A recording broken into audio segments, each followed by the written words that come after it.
Las misericordias de Dios se renuevan cada mañana. Su voluntad es buena, agradable y perfecta. Bienvenidos a una nueva emisión de Vidas con Propósito, para volver a vivir. Me miré a mí mismo y vi imposible salvarme. Miré a Jesús y vi imposible perderme.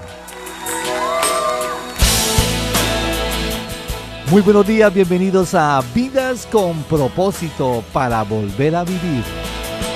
Les habla Oscar Plata, saludamos a los oyentes del dial 1020 AM y también a todos los que nos escuchan por internet a través de radioprimavera.com. Hoy continuamos con la serie titulada ¿Quién soy en Cristo? Y el tema que compartiremos, ¿en Cristo soy o estoy seguro? Con un propósito. En Cristo estoy seguro, es el tema que vamos a ver hoy de esta serie tan interesante.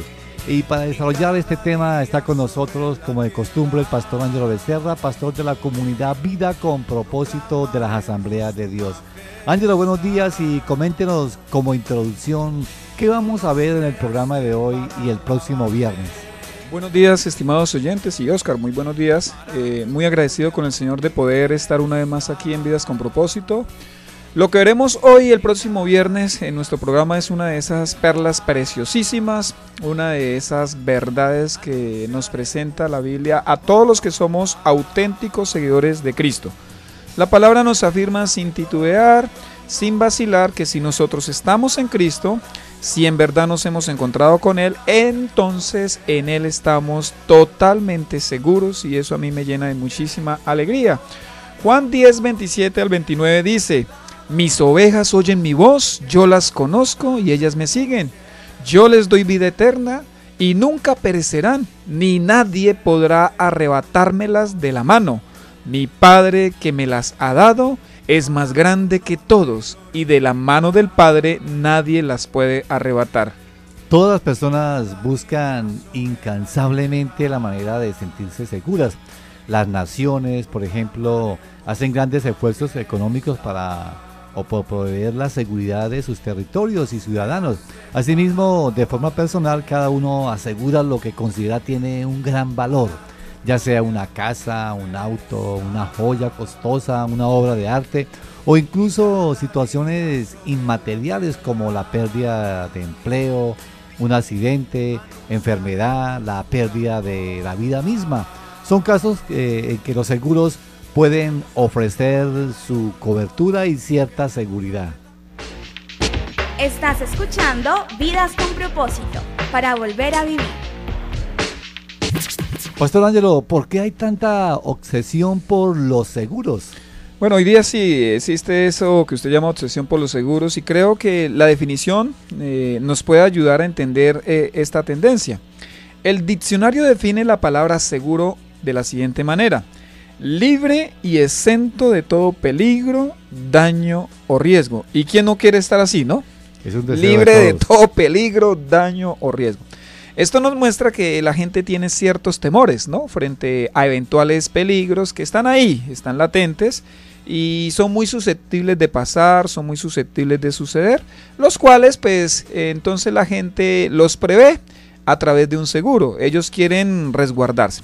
Ahora pensemos lo siguiente: si una persona le ha entregado toda su vida a Cristo, ¿no? Estamos hablando del Señor, del universo, de Cristo Jesús, del que todo lo puede, del que venció la muerte. Si una persona realmente le ha entregado toda su vida a Cristo, Oscar y estimado oyente, ¿de qué debe preocuparse tal persona? Tal persona, pues, ¿será que puede sentirse segura? ¿Será que habrá algo más poderoso que Cristo que pueda llegar a hacerle daño? ¿Será que puede esa persona confiar en que Cristo responderá por él y le va a proteger? ¿Será que Cristo va a ser ese seguro suficiente hasta el fin? ¿Usted qué cree, Oscar?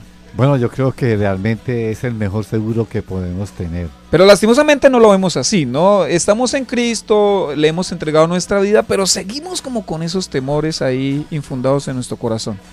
¿Cuál fue, Pastor Ángelo, la motivación o el interés al traer este tema el día de hoy? Bueno, creo que la desconfianza e inseguridad es la que ha impedido que muchos cristianos sean lo que deberían ser en Cristo. Hay algunos cristianos que están llenos de incertidumbre, ellos saben qué están pasando hoy y eso de pronto les hace sentir seguros lo que viven hoy. Pero el ignorar lo que pueda pasar mañana, el pensar, uy, quién sabe qué va a suceder mañana, les hace sentirse llenos de temor, les hace sentirse inseguros. ¿Será que cristianos así podrán ser efectivos en su fe? Yo creo que no. ¿Acaso podrán transmitir seguridad del amor de Dios a otros cuando ellos mismos viven inseguros y hasta dudan del amor de Dios hacia ellos? Pues yo creo que no. ¿Cómo asumirán las adversidades de la vida? ¿Será que van a perseverar hasta el fin? Si no hay seguridad, Oscar, si nosotros no estamos seguros, si no nos sentimos seguros en Cristo, entonces no podremos ser cristianos efectivos que transmitamos esa seguridad a los demás. Bueno, volvamos a este hermoso texto de Juan 10, del 27 al 29. Dice, mis ovejas oyen mi voz, yo las conozco y ellas me siguen. Yo les doy vida eterna y nunca perecerán, ni nadie podrá arrebatármelas de la mano. Mi Padre que me las ha dado es más grande que todos, y de la mano del Padre nadie las puede arrebatar. ¿Qué nos enseña este hermoso pasaje? Bueno, en este pasaje el buen pastor, Cristo Jesús, entonces está dando un parte de seguridad a quienes ahora son parte de su rebaño, a sus ovejas. Él sabe que de por sí, Oscar, las ovejas somos temerosas, ¿sí? Esta es parte de nuestra naturaleza y de las ovejas, él las compara con ovejas, con los animalitos llamados ovejas, porque las ovejas por naturaleza son inofensivas, pero también son incapaces de protegerse. Una oveja no es un león, ¿sí? Una oveja no podrá defenderse a sí misma. Así que Cristo, el buen pastor, asume el papel protagónico de dicha protección. El pasaje pues contiene unas verdades eternas que como ovejas del Señor, los que hemos decidido seguir a Jesús, debemos considerar. ¿Qué verdades nos revela este pasaje? Número 1, ¿quiénes son las ovejas? Pues las ovejas son las que oyen la voz del buen pastor. 2, el buen pastor tiene una relación personal con ellas porque el pasaje dice que Él las conoce con nombre propio. Número 3, como las ovejas oyen la voz del buen pastor y lo conocen, en consecuencia le siguen. Jamás van a seguir a otro que no sea su pastor. Y estoy hablando de Cristo Jesús. Número 4, el buen pastor les da vida eterna. Y esa vida eterna se basa en la relación que tienen con Él. Esas ovejas que ya ahora le conocen.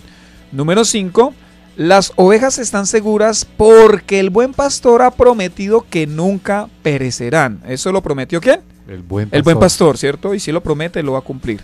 6, a pesar de todos los peligros y riesgos existentes, nadie podrá hacerles daño nadie les podrá hacer daño a las ovejas, porque las ovejas están en la mano del buen pastor y nadie las podrá quitar de ahí.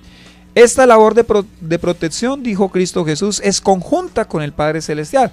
Es decir, Jesús y el Padre son los que responden por la seguridad de las ovejas. ¿Se imagina un seguro más grande que ese, Oscar? Bueno, realmente muy difícil de conseguir o imposible. Revisemos entonces a la luz de este pasaje de Juan 10 las implicaciones que tienen estas verdades para nosotros. Bueno, después de haber revisado esas 7 verdades, ¿se imaginan tamaño privilegio que tenemos los que seguimos a Jesús? Si usted es oveja, entonces el Señor quiere que usted descanse, que usted se relaje en Él, no viva tenso. Si todavía no lo es, si usted todavía no es una oveja, usted no alcanza a imaginarse de la fascinante aventura que se está perdiendo. Solo en Cristo estamos seguros, lo repito, solo en Cristo estamos seguros. Cualquier refugio que no sea Cristo pues es débil y es digno de toda desconfianza. Le pregunto a mis estimados oyentes, ¿le gustaría entender de qué podemos estar seguros en Cristo? Si le gustaría, entonces espero que nos siga escuchando. Muy bien, Ángelo, un cristiano, alguien que en verdad se ha encontrado con Cristo, alguien que en verdad es una oveja, como primera medida, ¿de qué debe estar seguro? Bueno, antes de responderle quiero ubicar de pronto a nuestros oyentes. No estamos hablando de que vamos a estar seguros de la casa, del carro, de cosas materiales que son tan efímeras, ¿no? Vamos a hablar de cosas más trascendentales y que tienen eco en la eternidad. Como primera medida, en Cristo yo estoy seguro de mi pasado. Eso el Señor se lo afirma a todo aquel que se ha acercado a Él. que en Él nosotros estamos seguros de nuestro pasado, de lo que sucedió en nuestro pasado. Le voy a leer 1 Timoteo 1:13. Está hablando el apóstol Pablo. Anteriormente yo era un blasfemo, un perseguidor y un insolente, pero Dios tuvo misericordia de mí porque yo era un incrédulo y actuaba con ignorancia. ¿Qué era Pablo hasta antes de encontrarse con Cristo, Oscar? Un blasfemo, un perseguidor, un insolente, él mismo lo dice. Imagínense ese pasado tan oscuro que cargaba a cuestas el apóstol Pablo. ¿Por qué él era todo eso? Bueno, porque él mismo lo dice que era un incrédulo. Era incrédulo y actuaba en incredulidad. Bueno, esa incredulidad lo llevaba a actuar con ignorancia de las cosas de Dios. O sea, él no conocía las cosas de Dios, él tenía su mente velada y eso lo llevaba a hacer todo lo que él hacía. ¿Qué significa la expresión en Cristo estoy seguro de mi pasado? Significa, Oscar, que en Cristo he sido libre de la pena del pecado. Y esto es lo más grandioso que nos haya podido suceder. Esto es lo que se conoce teológicamente con el término justificación. Delante de Dios yo estoy justificado. Bueno, Pastor Ángelo, algunos no están muy familiarizados con estos términos teológicos. ¿Nos podrá ampliar qué es la pena del pecado y qué es la justificación? Listo, vamos para entonces ubicar quizás a nuestros oyentes que, como dice usted, no están familiarizados con estos términos. La pena del pecado es la justa paga que cada ser humano merece por su maldad, por su perversión, por su desvío delante de Dios. Todos sin excepción merecemos la ira de Dios, todos, no hay nadie que no se la merezca. Es decir, todos, debido a nuestro pecado, merecemos el infierno de fuego eternamente y para siempre. Pero afortunadamente y por pura gracia, Dios envió a su Hijo Jesucristo al mundo para ofrecerlo como la paga de nuestros pecados. Así que todo aquel que se arrepiente genuinamente de su pecado, de su maldad, y se vuelve al Señor, es justificado delante del Padre. Esto quiere decir que Dios ya no le va a tomar en cuenta su pecado. Delante del Señor es como si nunca hubiera pecado. Eso es lo que significa justificación y para nosotros es una gran noticia. ¿Cómo se sabe si alguien que ha sido libre de su pasado? ¿Verdad? ¿Cómo alguien puede estar seguro cuando muchas veces el pasado nos oprime y no nos permite tener una vida plena y en paz?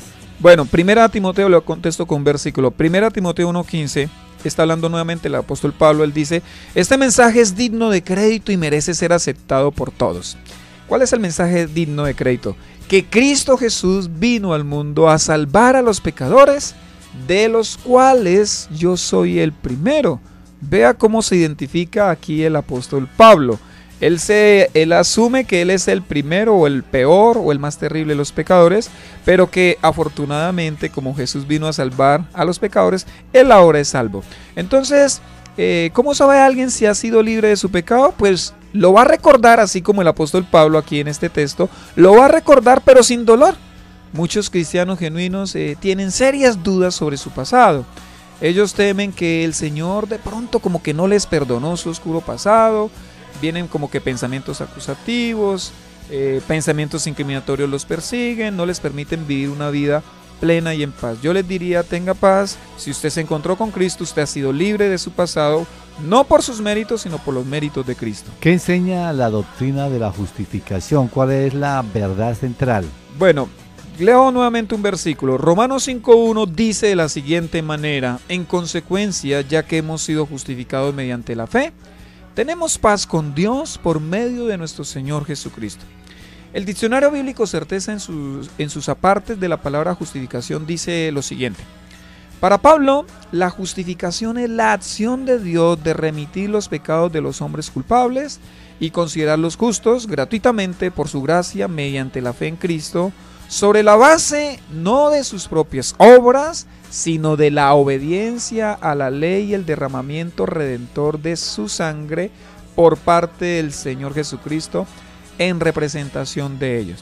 Bueno, abreviando podríamos decir que Dios nos justificó no porque sí, sino porque alguien pagó la deuda. Ese alguien fue Cristo Jesús. Sin Cristo, pues todos estaríamos perdidos. Cuando alguien cree en el sacrificio expiatorio de Cristo, delante del Padre es como si esa persona hubiese muerto con Cristo mismo en la cruz. Recibe entonces la justicia de Dios y por lo tanto su pasado ha sido perdonado. Ya no hay pena por el pecado, ya esa persona no irá al infierno. Estamos en Vidas con Propósito en el dial 1020 AM de Radio Primavera y en internet en radioprimavera.com. En Cristo debo estar seguro que soy libre de mi pasado y hemos aprendido que soy libre de ese pasado porque Dios nos justificó mediante el pago de la deuda que realizó Cristo. Cuando alguien cree en el sacrificio expiatorio de Cristo, recibe la justicia de Dios y por lo tanto su pasado ha sido perdonado. Ya no hay castigo o pena por el pecado.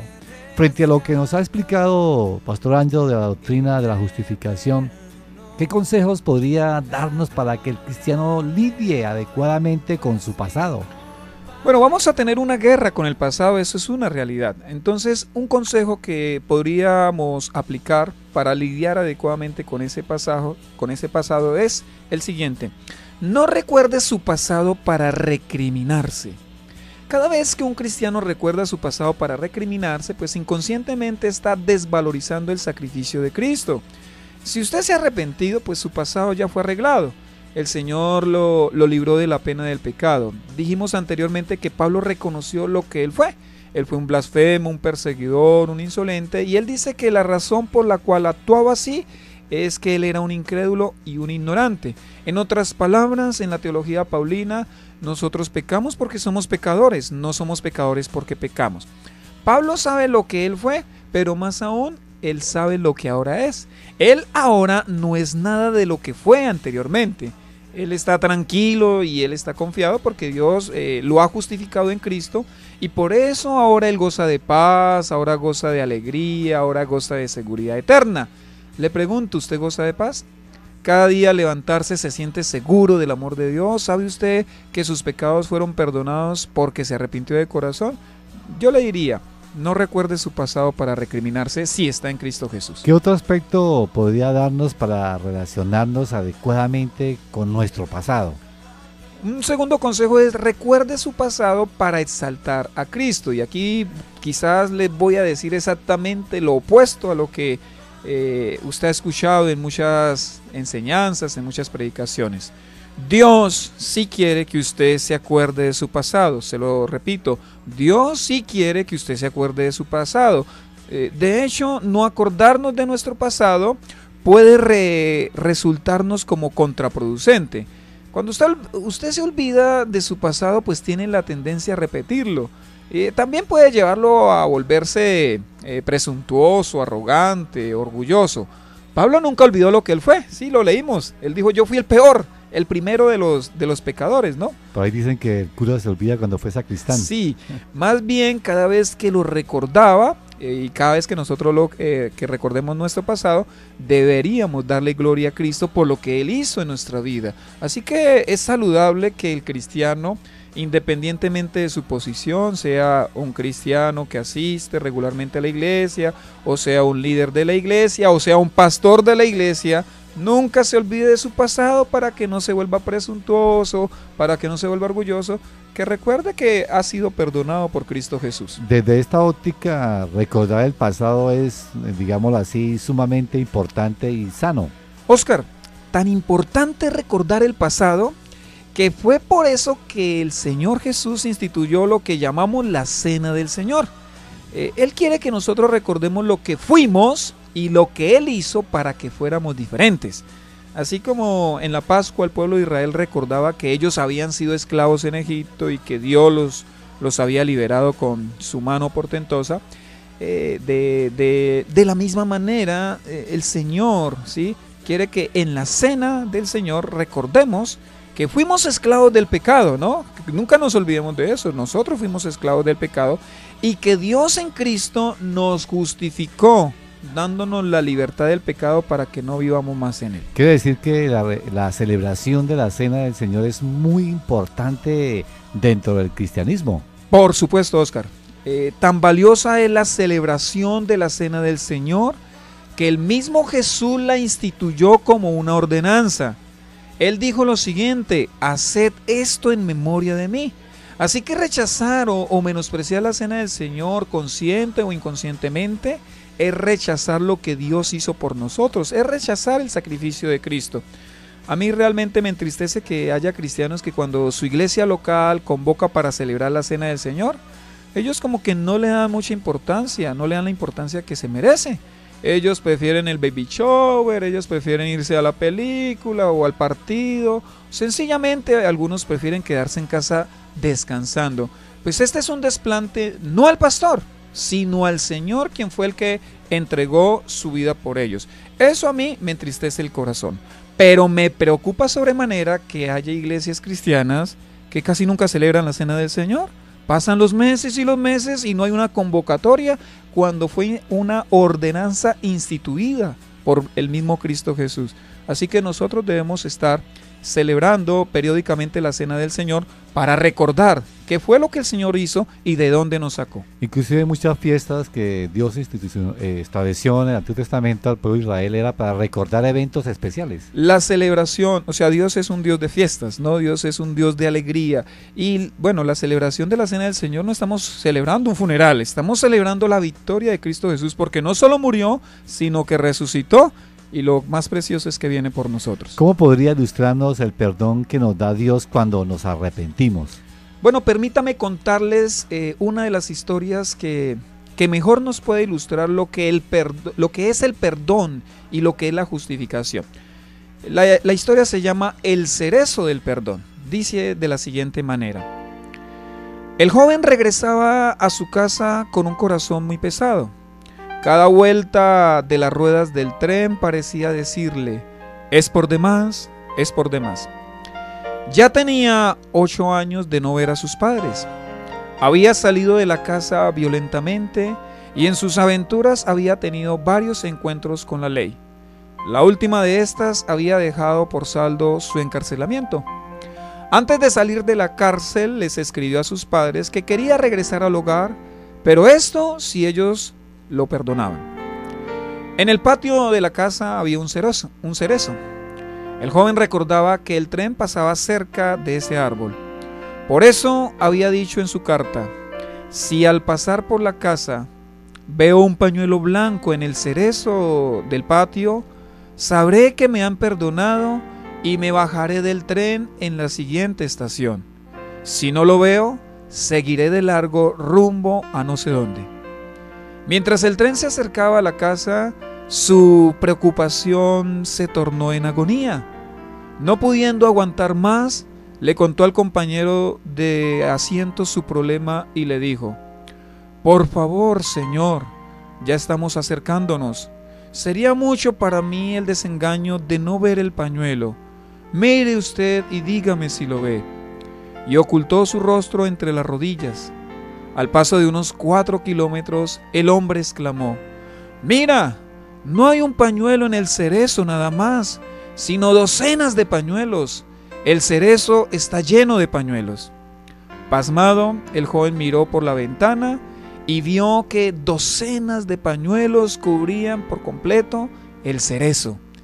El perdón de sus padres no tenía medida, había sido total, completo, perfecto.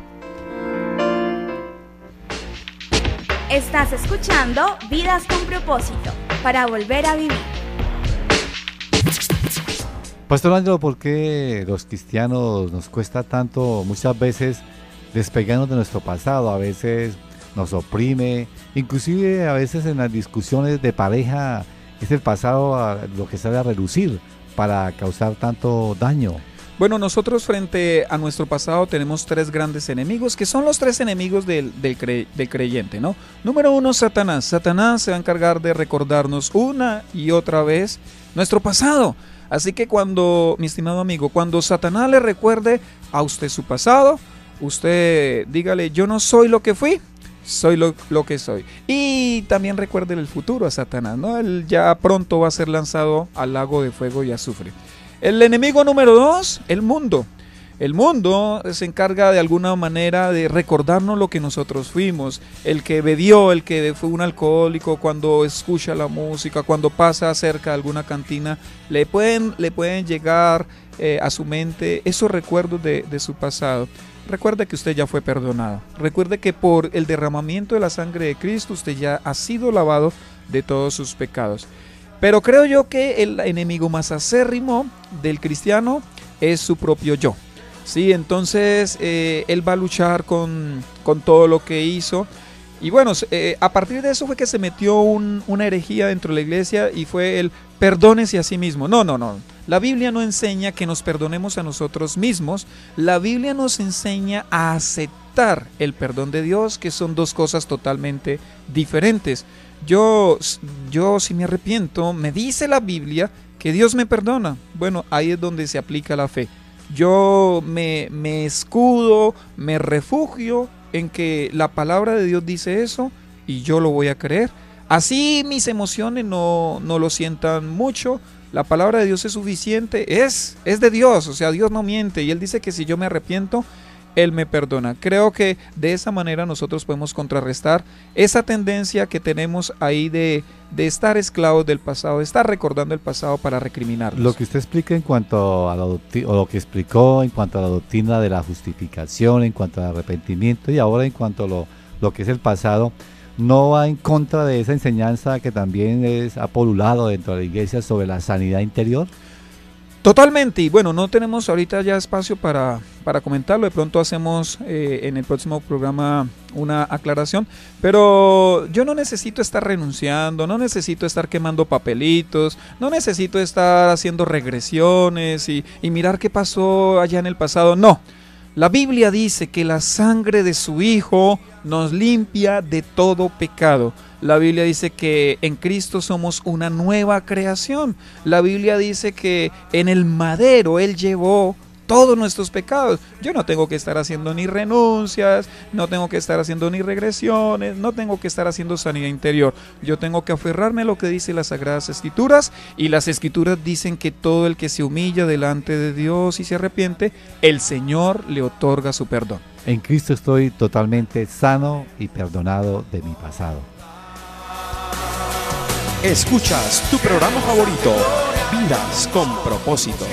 Apreciado oyente, el próximo viernes continuamos con la segunda parte de este tema. En Cristo estoy seguro. Así que lo esperamos, no se pierda esta interesante tema para que usted pueda crecer y ser cada día más como Jesús y estar completamente seguros. Gracias por escucharnos, deseamos que pasen un día muy feliz.